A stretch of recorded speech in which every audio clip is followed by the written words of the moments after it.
तो hello guys, तो मैं आप सबके लिए आज एक न्यू सीरीज़ लाने जा रहा हूँ जिसका नाम साउलैंड एनिमेशन है।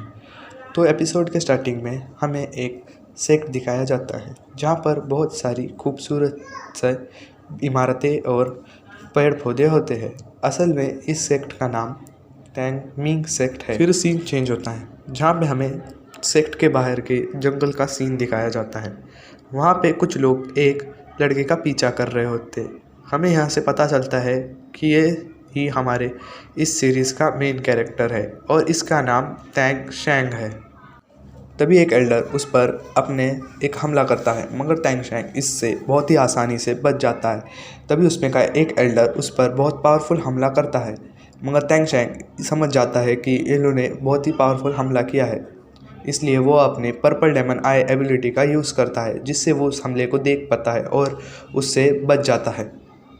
उसमें का एक एल्डर जो सबसे आगे रहकर सबको लीड कर रहा था, वो ये सोचता है कि ये लड़का तो काफ़ी ज़्यादा टैलेंटेड है। अगर इन एल्डर्स के सामने कोई आम आदमी होता तो वो अब तक तो मर चुका होता या फिर उसकी बहुत बुरी हालत हो चुकी होती। मगर ये लड़का इन सभी के अटैक्स से आसानी से बच जा रहा था, जो कि ऐसा करना लगभग नामुमकिन है। वो मन में ही कहते हैं कि ये लड़का वाकई बहुत ज़्यादा टैलेंटेड है। उसमें का एक एल्डर काफ़ी गुस्सा हो जाता है। वो गुस्से से आग बबूला हो रहा था। वो कहता है कि अब तुम इससे बच के दिखाओ। तभी वो उस पर अपना हमला एक्टिवेट कर देते हैं, भेजते हैं। वो हमला इतना ज़्यादा ताकतवर था कि वो पूरे एक पेड़ को छीलते हुए आगे बढ़ रहा था। मगर टैंग शैंग ही था। वो अपने एक एबिलिटी बियर हैंड और बुद्धा हार्ड से उस पर काउंटर करता है और उन्हें काफ़ी आसानी से डॉच कर देता है। तभी सीन शिफ्ट होता है और सभी एल्डर्स और टैंग शैंग भागते भागते एक लोहे की चेन के ब्रिज पर आ जाते हैं। वहाँ पर भी सभी एल्डर्स टैंग शैंग पर हमला कर रहे होते हैं, मगर टैंग शैंग उन सभी के एल्डर्स के हमलों से अच्छी तरह डिफेंड करते हुए आगे बढ़ रहा होता है। वो सभी भागते भागते एक बहुत ही खतरनाक खाई की तरफ आ जाते हैं और हमें यहाँ से पता चलता है कि आज तक जो भी इस खाई से नीचे गिरा है वो कभी जिंदा बचा ही नहीं। वहीं पर सभी एल्डर्स उसे टैंग शैंग को घेर लेते हैं। तभी उसमें का एक एल्डर टैंग शैंग को जान से मारने के लिए आगे जाता है और उसे मारने ही वाला होता है कि तभी उसे एक एल्डर रोक लेता है। वही एल्डर रोकता है जो टैंग शैंग के बारे में उसकी तारीफ़ कर रहा था। फिर हमें यहाँ से पता चलता है कि टैंग शैंग ने टैंग मिंग सेक्ट के अंदर घुसकर वहाँ की सारी सीक्रेट हिडन वेपन बनाने की टेक्निक सीख ली थी, जिसके कारण उसे मृत्युदंड सुनाया जाने वाला था।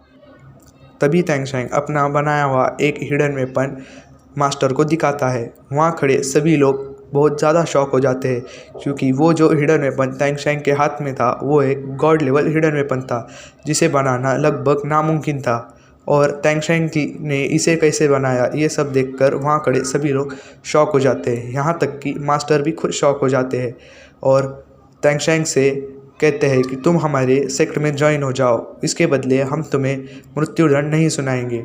मगर टैंग शैंग जो सिंसियरली टैंग शैंग कहता है कि मुझे इस गलती की सज़ा मिलनी चाहिए, वरना मेरे बाद बहुत से लोग ऐसा करने की ज़रूरत करेंगे। टैंग शैंग कहता है कि मैंने जो भी चीज़ टैंग मिंग सेक्ट से ली है आज मैं वो सभी वापस कर दूंगा। ऐसा कहते ही टैंग शैंग अपने सभी कपड़े दूर फेंक देता है और जो उसने हिडन वेपन बनाया था वो भी मास्टर को दे देता है और कहता है कि मास्टर, ये जो मैंने हिडन वेपन बनाया है वो किसी गलत हाथों में मत जाने दीजिए। अगर ये किसी गलत हाथों में चले गया तो पूरा एक सेक्ट को मार सकता है और इससे नहीं पता कि कितने बेगुनाह लोग मारे जाएं, और मैं ऐसा नहीं चाहता। इतना कहते ही टैंग शैंग अपना सेक्रीफाइस कर देता है। फिर सीन शिफ्ट होता है और हमें बताया जाता है कि टैंग शैंग का फिर से पुनर्जन्म हुआ है और हमें वहीं पर बहुत सारी ब्लू सिल्वर प्लांट दिखाई जाती है, जिसमें से कुछ एनर्जी निकल रही होती है। और हमें यहाँ पे पता चलता है कि टैंग शैंग अपने पिछले जन्म की टेक्निक्स को इस जन्म में सीखने की कोशिश कर रहा है और वो ये सोचता है कि ये बॉडी तो काफ़ी ज़्यादा कमज़ोर है और इस दुनिया में चीज़ों को देखने का नज़रिया भी काफ़ी ज़्यादा अलग है। और वो ऐसा ही कहते कहते वहीं पर लेट जाता है। टैंग शैंग अपनी कल्टीवेशन प्रैक्टिस करके ये घर की ओर जा रहा होता है। तभी उसे याद आता है कि उसके पापा उसके लिए खाने पर इंतज़ार कर रहे हैं और हमें यहाँ पे बताया जाता है कि उसके पापा का नाम टैंग हाउ है। तो वो खाने के लिए बैठ ही रहे होते हैं कि तभी उस गांव का सरपंच उधर पे आ जाता है और कहता है कि टैंग हाउ तुम्हें ये टैंग शेंग को इस एग्ज़ाम में भेजना चाहिए। तो टैंग शेंग के डैड कहते हैं कि चलो तुम सरपंच के साथ चले जाओ। तो टैंग शेंग चले जाता है उनके साथ। तो भी वो रास्ते में जा ही रहे होते हैं कि उन्हें टैंग शैंग को कुछ अजीब सा महसूस होता है कि जैसे कोई उसके आजू बाजू बहुत ही ज़्यादा पावरफुल। जैसे ही टैंग शैंग को ऐसा महसूस होता है, इसी के साथ हमारा सीज़न 1 का पहला एपिसोड ख़त्म हो जाता है।